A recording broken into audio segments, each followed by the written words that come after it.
আব্দুল্লাহ ইবনে আমর রাদিয়াল্লাহু তাআলা আনহু বলেন, রাসূল সাল্লাল্লাহু আলাইহি সাল্লামকে জিজ্ঞাসা করা হলো, আইয়ুন নাস আফজাল, আল্লাহ রাসূল মানুষের মধ্যে সবচেয়ে ভালো মানুষ কে?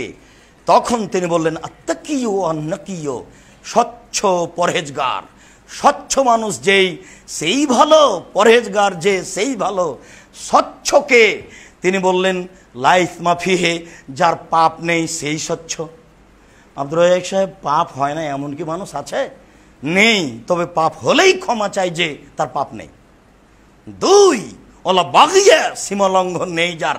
বহুবার বলেছি, আপনাদের বাড়ির সামনে একটা কুঁড়ে ঘর ছিল, তুলে দিয়েছেন, এটা হলো বড় সীমালঙ্ঘন। কোর্টে দেখালেন, আমি বসতে দিয়েছিলাম আমার জমিতে, এখন আমার সাথে অন্যায় আচরণ করে, কোর্টে টাকা দিয়ে বাড়িটা তুলে দিলেন। গরিব মানুষ, আগে থেকেই ছিল ক্ষমতা দাপট, দলীয় দাপট, বুঝতে পারেনি দলীয় দাপট কত খারাপ, তুলে দিলে ও রাস্তায় ভিক্ষা করে বেড়ায়। এটা হলো বড় সীমালঙ্ঘন। ছোট সীমালঙ্ঘন হলো যে 100 মরিচ নিমের লোকটার কাছে 100 মরিচ, দাঁড়িপাল্লা হয়ে গেছে। আপনি দেখছিলেন যে মরিচটা কেমন, তা একটা হাতে করে আছেন, এই মরিচটা কোথায় রাখবেন? এই মরিচটা যদি আপনার পাল্লায় আপনার ব্যাগে রাখেন, আপনি সীমালঙ্ঘনকারী, আপনি স্বচ্ছ নন, আপনি স্বচ্ছ নন।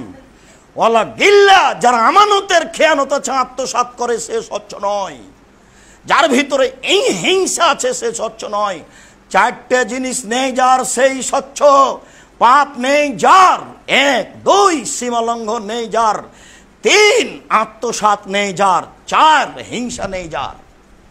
হিংসা এমনিতে হয়েই যায়, কেন জানি পাশের দোকানে বিক্রি হয়, আমার দোকানে বিক্রি হয় না, তখন হিংসা হয়েই যায়। তখন হিংসা করবেন কার কাছে? তাহলে তাকদীরের উপরে ভরসার অভাব আছে।